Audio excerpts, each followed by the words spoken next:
Hola a todos, esto es la Biblia en casa y el versículo de esta semana, extraído de las lecturas del día 18 de abril de 2021, el tercer domingo de Pascua, es el siguiente. Pero si alguno peca, tenemos a uno que aboga ante el Padre, a Jesucristo el justo. Él es víctima de propiciación por nuestros pecados, no solo por los nuestros, sino también por los del mundo entero. Primera de Juan 2, 1b, 2. Bueno, ya sé que el versículo o el versículo y medio de esta semana es un poco largo, pero luego diré por qué. Bien, se abordan varias cuestiones. Vamos a ver unas cuantas. Primera, tenemos a uno que aboga ante el Padre, Jesucristo. Es decir, esto es la traducción de Paráclito. Paráclito, la traducción es abogado. Según León Dufour, hay una falsa traducción que es consolador o el que proporciona el consuelo. La traducción exacta de Paráclito es abogado, que es a lo que se refiere este versículo. Bien, Jesús ya se refirió a sí mismo como Paráclito o abogado en Juan 14:16, porque dijo: yo os enviaré otro Paráclito. Y se refería naturalmente al Espíritu Santo, que siempre esta idea de Paráclito se ha asimilado a él, pero que también, como vemos, es aplicable al mismo Jesucristo. Bien, San Juan en esta primera carta también llama a Jesucristo el justo. ¿Qué significa justo? El que cumple la ley, o el que cumple y hace cumplir la ley. José, por ejemplo, se nos describe en el Evangelio según San Mateo como que José era justo. Bien, hay dos cuestiones en torno a este Jesucristo el justo. Lo primero, él cumple la ley. Él es el que ha venido a cumplir la ley, puesto que los hombres no podían cumplirla. Por eso, en la cruz dirá en Juan 19:30, todo está cumplido. Dios mismo se ha hecho hombre para que los hombres pudieran cumplir la parte de la alianza que suscribieron su pueblo en el monte Sinaí. Yo seré vuestro pueblo, vuestro Dios, vosotros seréis mi pueblo, os daré un corazón de carne, el capítulo 36 de Ezequiel, para que guardéis mis mandamientos.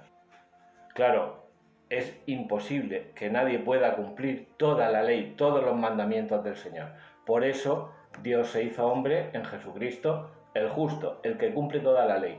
A modo de anécdota, veis, por ejemplo, que en el episodio en que hace pasar a sus discípulos por el sembrado, los discípulos comen espigas y los fariseos le recriminan a Jesús que tus discípulos no guardan el sábado.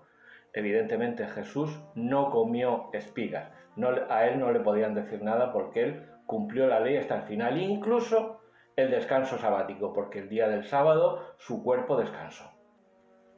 Es decir, que guardó el sábado hasta después de su muerte. Bien, Jesucristo es el justo en este primer sentido, en el que ha cumplido toda la ley, ha cumplido la parte de la alianza que correspondía a los hombres y ya, por tanto, esa alianza está cumplida y ahora viene la nueva alianza. ¿Dónde se instituye la nueva alianza? En la cena de Pascua, en la última cena, ¿no? En la última cena en la cena de Pascua judía hay 4 copas y en la cena bebe 3 copas. La tercera copa es una copa especial, que es la copa de la bendición. Por eso dirá San Pablo en 1 Corintios 10:16, la copa de la bendición que bendecimos no es comunión con la sangre de Cristo. Pero claro, para completar la cena de Pascua falta la cuarta copa del cumplimiento.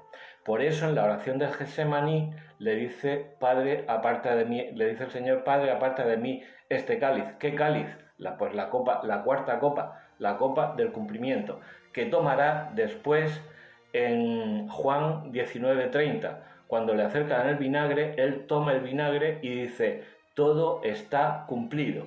Es la cuarta copa, que ya no es del vino de la alegría, sino del vinagre de la amargura.